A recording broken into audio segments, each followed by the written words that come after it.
지금 우리가 당하는 여러 가지 재앙이나 박해나 환란이 그냥 일어나는 것이 아니라, 자, 그러면 요한계시록이 기록될 당시 상황을 살펴볼 건데요. 이것을 살펴보는 이유는 뭐냐면은 요한계시록에 나오는 그 7인이 그런 사건들이 당시부터 이렇게 이루어진 일들이다. 이것을 좀 아시기 위해서 이것을 지금 살펴보는 겁니다. 요한계시록이 기록될 당시에 어떤 일들이 있었냐면요. 64년에 로마가 큰 화재에 휩싸이거든요. 로마 대화재라고. 근데 그거를 네로가 저질렀다라는 그런 이야기가 있어요. 근데 그 네로가 그리스도인들이 저질렀다고 하면서 그리스도인들을 박해했습니다. 그러니까 아주 대대적으로 박해했어요. 그리고 60년에는 큰 지진이 있었습니다. 자연재해죠. 자연재해.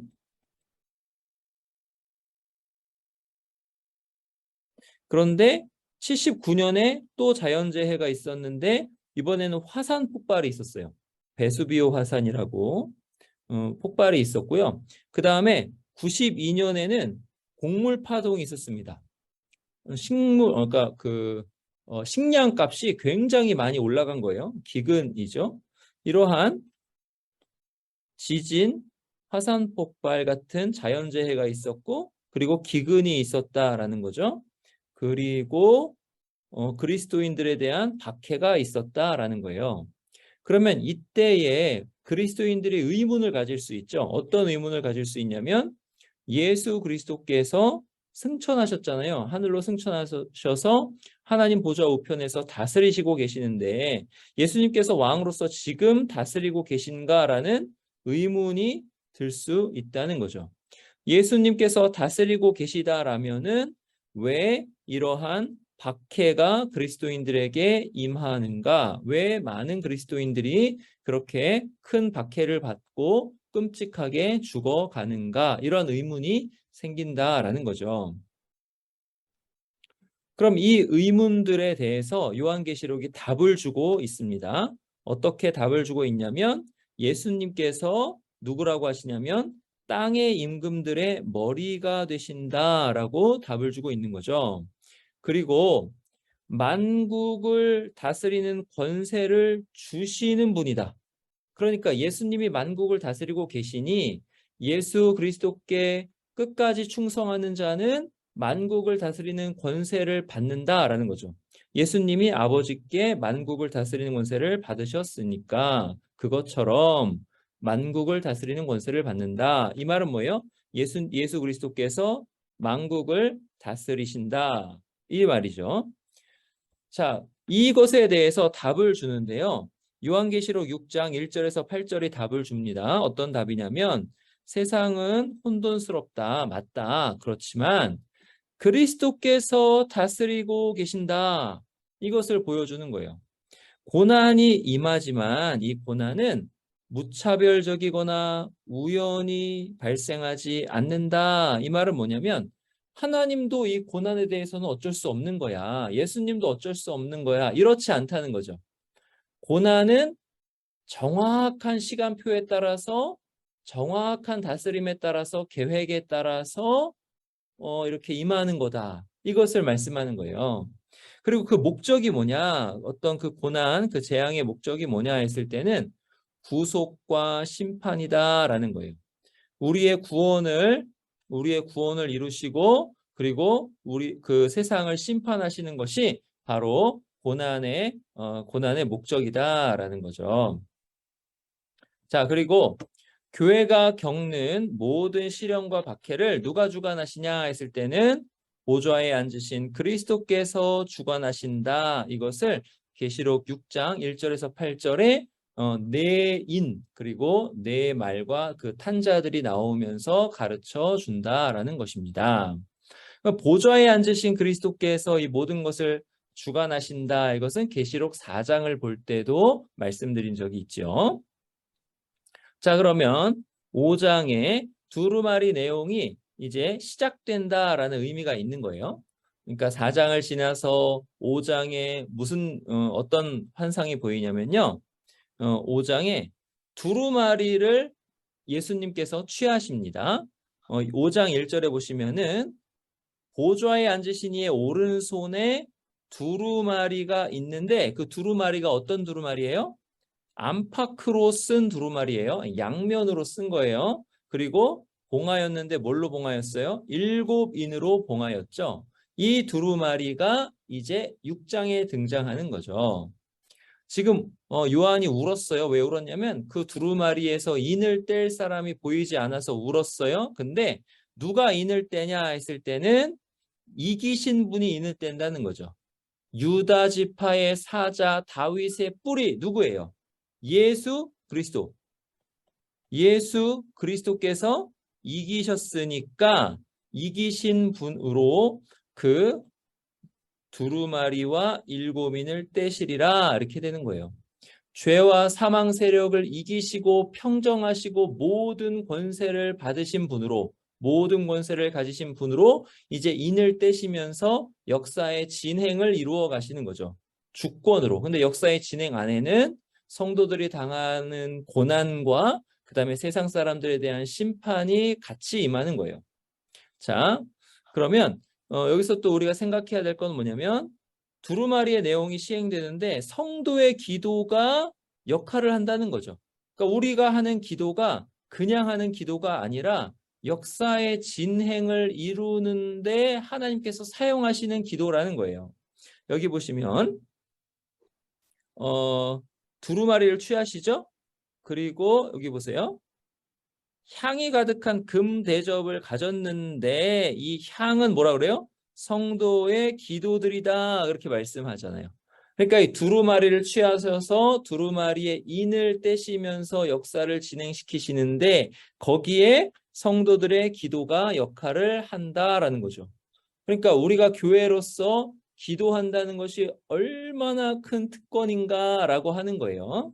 그리고 우리의 기도뿐만이 아니라 저 하늘에 있는 그런 하늘에 있는 성도들도 같이 교회잖아요. 그들의 기도까지도 다 포함해서 역할을 하는 거예요. 근데 보좌로부터 이제 명령이 나옵니다. 그러니까 파괴하는 내 말과 내 그 탄자들에게 명령이 나오는데 어떤 명령이 어디서 나오는 명령이냐 했을 때는 보좌로부터 나오는 명령이다. 그리스도께서 그 다스리시는 그 왕의 보좌로부터 그 다스림으로부터 나오는 명령이라는 거죠. 그리고 보좌 주위에 네 생물이 그 명령을 수행하는 자들이다 이렇게 되는 거예요. 그래서 그리스도께서 인을 떼실 때마다 말탄 자에게 명령을 하는 거죠. 그러니까 이런 그림을 보여주시는 이유는 뭐냐면 지금 우리가 당하는 여러 가지 재앙이나 박해나 환란이 그냥 일어나는 것이 아니라 철저한 계획과 하나님의 주권 안에서 예수 그리스도의 다스리심 안에서 일어나는데 그 일어나는 어떤 그 과정에서 지금 보시면은 네 생물이 등장하고 그리스도의 보좌가 등장하면서 하늘에서 하나님의 뜻이 이루어지는 것이 일어나는 것이구나. 이걸 이렇게 우리가 깨달을 수 있다는 거죠. 그리고 말탄 자들은 그 명령을 듣고 나서 파괴하기 시작합니다. 자, 그다음 이제 네 인을 이제 뒤로 쭉 가서 살펴볼 건데 네 인은 첫째 생물에게 이렇게 영향을 주고 첫째 생물은 딱 가서 흰 말과 그 탄자를 이렇게 명령을 한다는 거죠. 그러니까 이런 구성이 다 똑같아요. 둘째 생물, 그다음에 붉은 말과 그 탄자. 셋째 생물, 검은 말과 그 탄자. 넷째 생물, 청황색 말과 그 탄자. 이렇게 되는 거예요. 요 내용들은 뒤에서 자세하게 살펴보겠습니다. 그러면 이 네 재앙은 어떻게 발생하는가 했을 때 순서대로 발생하는가 아니면 동시에 발생하는가 이것을 좀 생각해 볼 필요가 있어요. 답은 뭐냐면 동시에 발생한다고 보는 것이 맞다라는 거죠. 이걸 보시면 넷째인은 사망이거든요. 사망이고 음부가 따르더라. 그런데 이 앞에 나오는 세 인을 요약하는 거예요. 그러니까 이 네 인이 세트로 나온다는 거죠. 그리고 요한계시록 6장 1절에서 8절에 기초가 되는 구약 성경이 뭐냐면 에스겔 14장과 스가랴 6장과 이렇게 되는데 이게 구약의 기초고요. 그다음에 공관복음도 요 계시록 6장의 기초가 돼요. 공관복음에는 종말에 관한 말씀들이 나와요. 그런데 이런 것들을 종합적으로 살펴볼 때 이 환란들은 동시에 발생한다. 그러니까 이 내인으로 인한 환란들은 동시에 발생하는 거구나. 그리고 공관복음에 나오는 환란들의 순서가요.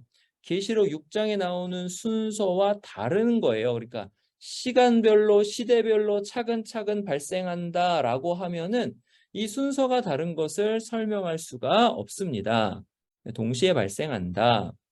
그리고 여기 보시면은 죽임당한 영혼들이 계시록 6장 9절에서 19절에 나오는데 이들은 이 네 재앙을 모두 겪은 것처럼 보여요. 그래서 정복과 내전과 기근과 사망을 모두 겪은 것처럼 보이기 때문에 이 재앙들은 세트로 동시에 발생한다라는 거예요. 근데 이거를 보시면 논리적으로는 이어지는 거예요. 이어지는 거. 왜냐하면 어떤 정복이 있고 전쟁이 있으면 또 내전 사태도 있고요. 그렇게 되면 식량값이 치솟고 기근이 생기고 그렇게 되면 그 결과로 사망이 따라오고 이렇게 이제 어떻게 보면 논리적으로 이렇게 쭉 이어지는 일이지만은 이것이 논리적으로 이어진다 해서 꼭 시대적으로 이어진다 또는 시간 순서대로 이어진다라는 건 아니라는 거죠. 논리적 순서대로 일어나는 것은 사실이에요. 근데 생각해 보세요. 전쟁이 나면 반드시 굶어 죽나요? 그런 건 아니잖아요. 전쟁이 나면 전쟁 때문에 죽는 사람이 있고 또 내전이 나면 내전 때문에 죽는 사람이 있죠. 시간 순서는 아니라는 거예요. 그러니까 어떤 전쟁 또 내전이 있으면 바로 사망으로 갈 수 있는 거죠. 꼭 기근이 오고 기근 다음에 사망이 오고 이게 아니라는 거예요. 그러니까 동시적인 일이다 이런 뜻입니다. 그러면 내인 재앙의 시작 이걸 보시면은 내인의 재앙은 어떻게 시작되었는가를 보시면 예수 그리스도의 십자가의 고난과 부활과 승천과 재위 이후에 시작되었다는 거죠. 그러니까 이 6장에 묘사되는 이 많은 사건들은 종말에 있을 사건들인데 종말은 언제 시작되었는가 했을 때는 예수 그리스도께서 오시고 고난당하시고 부활하시고 승천하시고 재위하신 그때부터가 종말이라는 거죠. 그러니까 그 종말에 있을 사건들인데 이 사건들은 이 계시록이 기록될 때, 그 계시록을 요한이 기록할 때 그때부터 이미 시작되었다라는 거예요. 그것을 묘사하는 거죠. 그러니까 네로의 박해 같은 것들. 그러니까 이러한 재앙들은 이미 시작된 재앙들이라는 거예요. 그러면 이 내인 재앙의 의미가 뭐냐? 의미가 뭐냐 했을 때는 그리스도께서 그 종들이죠. 내생물, 그 종들인 내생물을 보내시면서 말탄 자 하나하나에게 힘을 실어 주신다라는 거죠. 이 말탄자들은 그리스도를 따르는 사람들 모두에게 내리기로 작정된 고난을 대표합니다. 그러니까 이 고난을 누가 주관하시는가 했을 때는 그리스도가 주관하시는 거고 우리는 고난을 받는 건데 이 고난은 그냥 오는 것이 아니라 우리를 성화시키고 우리의 구원을 이루는 고난이라는 거죠. 그러니까 고난이 내게 유익이라고 성경에 무수히 기록되어 있는데 우리에게 유익을 끼치시려고 하는 거예요. 근데 이 똑같은 고난, 이 똑같은 시련이죠. 이 똑같은 재앙들, 이 재앙들이 그리스도인을 박해하는 사람들과 그리스도의 왕권을 거부하는 사람들에게 내려지는데 이들에게는 어떻게 작용하냐면 심판이고 영원 형벌에 들어가는 것으로 작용한다라는 거죠.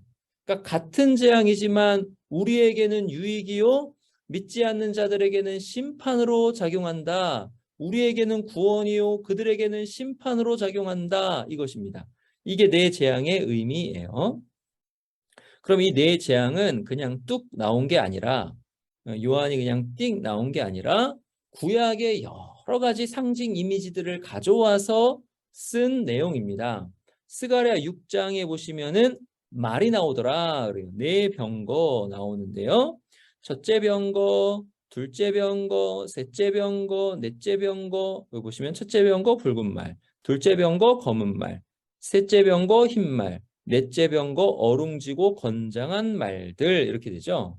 이게 이렇게 말들의 이미지가 그냥 사도 요한이 쓴 것이 아니라 스가랴의 배경에서 쓴 것이다라는 거죠. 그러면 요한계시록을 볼 때는 스가랴를 이해하고 있으면 요한계시록을 이해하기가 좀 더 쉬운 거죠. 요한계시록이 어려운 이유는 앞에 기초가 되는 구약성경의 많은 내용들을 잘 이해하지 못하니까 요한계시록이 그냥 엉뚱하게 해석이 되고 어렵다라고 느껴지는 겁니다. 그러니까 요한계시록은 이런 것들을 그냥 가져와서 사용하는데 그 사용하는 것을 잘 이해하려면 앞에 뭘 가지고 썼는가, 그 스가랴 말씀 또는 이사야 말씀 이런 말씀들에는 이 이미지를 어떻게 사용하는가를 알면 요한계시록에서 의미하는 바를, 요한계시록에서 가르쳐주는 바를 깨달을 수 있다라는 거죠. 스가랴 6장 계속 볼게요. 6장 보시면은 여기 하늘에 네 바람, 넷이라는 숫자가 나오죠. 그리고 검은 말은 북쪽 땅, 흰 말은 그 뒤, 어룽진 말은 남쪽 땅, 건장한 말은 땅에 두루 다니고자 이렇게 되죠. 그리고 북쪽으로 나간 자들이 내 영을 쉬게 하였느니라 이런 이제 이미지를 가져왔다라는 거예요. 근데 여기 보시면은 스가랴 6장 9절에서 15절이 뭘 말씀하는가? 말이 쫙 나온 다음에 뭘 말씀하는가 했을 때는 성전 건축을 말씀한다는 거죠. 이 성전 건축은 그때 당시에는 성전 재건이죠. 근데 지금으로 얘기하면 교회가 그리스도 안에서 단장되어서 나오는 것, 예수 그리스도를 모퉁이 돌로 해서 우리가 연결되어서 하나님의 그 성전, 하나님께서 임하시는 그런 성전으로 우리 교회가 거룩한 성 새 예루살렘으로 어린 양의 신부로 나오는 것, 그걸 의미하는 거예요. 그러니까 이 내인이 목적하는 바가 무엇이냐 했을 때는 성도들의 구원을 이루는 것이다. 이렇게 이제 볼 수 있다는 거죠. 교회를 더욱 교회되게 하는 것이다. 이렇게 되는 거예요. 보세요. 12절에 싹이라 이름하는 사람이 자기 곳에서 돋아나서 여호와의 전을 건축하리라 이렇게 나오잖아요. 예수 그리스도 안에서 하나님의 전이 건축되는 역사가 일어나는 것이고 그가 여호와의 전을 건축하고 영광도 얻고 그 자리에 앉아서 다스릴 것이다. 예수 그리스도에 대한 예언이 나온다라는 거죠. 그러면 예수 그리스도를 머리로 한 교회가 잘 나오게끔 하는 것이 바로 이 말 환상의 목적이구나. 이것을 깨달으셔야 된다는 겁니다. 그리고 에스겔 14장 보시면 에스겔 14장도 그 배경이 되는 그런 구약 성경인데요. 여기 보시면은 양식을 끊어 기근을 내린다 그러죠. 그다음에 끊는다 이렇게 되고 사나운 짐승으로 이렇게 그 땅을 황폐하게 한다 그러죠. 칼이 등장하죠. 그래서 칼로 또 사람과 짐승을 해서 끊는다 이렇게 나오죠. 그러니까 이 이미지들이 다 내 재앙에서 나오는 이미지들이에요. 전염병을 내려서 또 끊는다 이렇게 되고 그 다음에 네 가지 중한 벌, 칼과 기근과 사나운 짐승과 전염병을 예루살렘에 함께 내려 사람과 그 짐승을 그 중에서 끊는다 그러죠. 그 해가 더욱 심한다. 그러니까 예루살렘은 어떤 곳이에요? 하나님께서 선택하신 하나님의 백성이 거하는 곳이고 하나님의 성전이 있는 곳이죠. 거기를 하나님께서 심판하시는 거예요. 근데 그 심판의 목적이 뭐예요? 요런 심판의 이미지, 요런 이미지들이 다 요한계시록에 나오는 거예요. 그럼 이 심판의 목적이 뭐예요? 재앙의 목적이 보세요. 피하는 자가 있다는 거예요. 남아 있어요. 누구냐? 자녀들이라는 거예요. 자녀들. 근데 자녀들이 그 행동과 소행을 보면 그 자녀들의 행동과 소행을 보면 너희가 위로를 받는다라고 합니다. 그러니까 그 남은 자들이 거룩해진다는 거죠. 그 행동과 소행이 하나님을 닮은 자들로 나온다라는 거죠. 그 행동과 소행을 볼 때 그들에 의해 위로를 받는다. 그러면서 내가 예루살렘에 행한 모든 일이, 교회가 당하는 모든 고난이 이유 없이 한 것이 아닌 줄을 알리라. 이유가 있어요, 없어요? 있다는 거예요. 어떤 이유예요? 교회가 고난을 받고 더 거룩한 그 교회로 나오게 하는 것. 그것이 바로 그 재앙의 목적이다라는 거예요. 그러니까 이 네 말탄자를 사도 요한이 쭉 쓰면서 구약의 배경을 쭉 가져오는데 재앙의 배경만 가져오는 것이 아니라 거기 담겨져 있는 풍성한 의미까지 가지고 오는 거죠. 그 재앙의 목적이 무엇인가 하는 거예요. 자, 환란의 목적은 뭐냐면 이스라엘의 죄를 징벌하는 거죠. 첫 번째는 이스라엘이 우상 숭배를 하니까. 그리고 그 중에 남은 자들의 믿음을 시험하고요. 그렇게 해가지고 의로운 남은 자들을 정결하게 하는 것이 그 목적이다라는 거죠. 그러니까 목적이 굉장히 선하다라는 거예요. 계시록 6장은 교회 구성원들을 향해서 이러한 이중의 목적을 가진다라는 거죠. 한편으로는 충성된 사람들을 정결하게 하지만 다른 한편으로는 우상 숭배하고 타협하고 그리스도께 충성하지 않은 사람들, 어떻게 보면 배교자들, 그들을 심판한다. 그리고 믿지 않는 자들도 심판한다. 이렇게 된 거예요. 이러한 이중의 목적을 가지는 재앙이다. 이런 뜻입니다. 자, 레위기 26장에도 그게 이제 쭉 나와요. 이것도 배경이 되는 거거든요. 레위기 26장 7배, 7배, 7배 말씀드렸어요. 거기서 그 7배, 7배를 요한계시록에 가져와서 7인, 7나팔, 7대접 이렇게 사용한다고 그랬죠. 그 레위기 26장에 대적에게 패배할 것이다. 이런 재앙이에요. 그런데 돌아오지 않으면, 청종하지 않으면 7배나 더 징벌하리라. 그렇게 말씀하잖아요. 또 하늘을 철 같게 땅을 놋 같게 할 거예요. 그 다음에 땅이 산물을 내지 않게 하실 거예요. 근데 여기서도 청종하지 않으면 어떻게 돼요? 7배 더 재앙을 내리신다 했죠. 지금 레위기예요. 그 다음에 들짐승 보내셔서 너희 수요를 줄일 것이다. 이런 재앙이에요. 근데 또 돌아오지 않고 대항해요. 그러면 또 7배를 더 치리라 말씀하시죠. 또 대항해요. 이렇게 됐는데도 또 대항해요. 요 이미지도 요한계시록 이미지로 나오는 거예요. 또 7배나 더 징벌하리니 7인, 7나팔, 7대접 이렇게. 그 다음 마지막 황폐하게 하고 칼이 따르고, 이것도 요한계시록에 등장하는 거예요. 여러 민족 중에 흩을 것이다. 하나님의 땅에서 쫓겨나게 될 것이다. 이게 역사 가운데 일어났잖아요. 실제로 쫓겨났잖아요. 바벨론으로 그 포로로 잡혀갔습니다. 그런데 그게 끝이냐 했을 때는 아니다. 목적이 있다. 회개하게 하고 정결하게 하고 회복하게 하시는 하나님의 선하신 목적이 있다라는 거죠. 자, 그래서 그들의 조상들의, 그러니까 자기의 죄악과 그들의 조상의 죄악을 자복한다. 이렇게 되죠. 그 다음에 깨닫는다. 자기들의 죄를 깨닫는 거예요. 그리고 자기들의 처지를 깨닫는 거죠.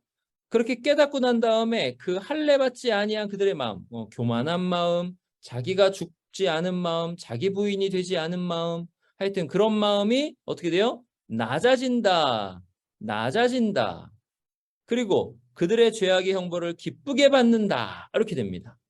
그러니까 고난이 어떻게 되면 예수 그리스도를 더 의지하게 하고 자기에게서 소망을 찾지 않게 하고 이렇게 되는 거예요. 그렇게 됐을 때 예수님께서 어떻게 하셔요? 내 언약을 기억하겠다. 내 언약을 기억하겠다. 그 땅을 기억하겠다. 말씀하시는 거죠. 자, 그러면 보세요. 그들은 자기의 죄악의 형벌을 기쁘게 받으리라. 사람이 변하는 거예요. 고난을 받고 사람이 변하는 거예요. 그럴 때 하나님께서 어떻게 해요? 그들과 맺은 내 언약을 폐하지 않는다. 사람을 변화시켜서 거룩하게 하시는데 고난을 사용하시는 거죠. 조상과의 언약을 그들을 위해서 기억하리라. 회복시키시리라 말씀하시는 거죠. 그러니까 그 언약을 기억하신다는 건 뭐냐면 구원하신다 이런 뜻이에요. 그러니까 이 환란의 목적이 뭐예요? 회개케 하고 정결하게 하고 구원하시고 그렇게 하는 거예요.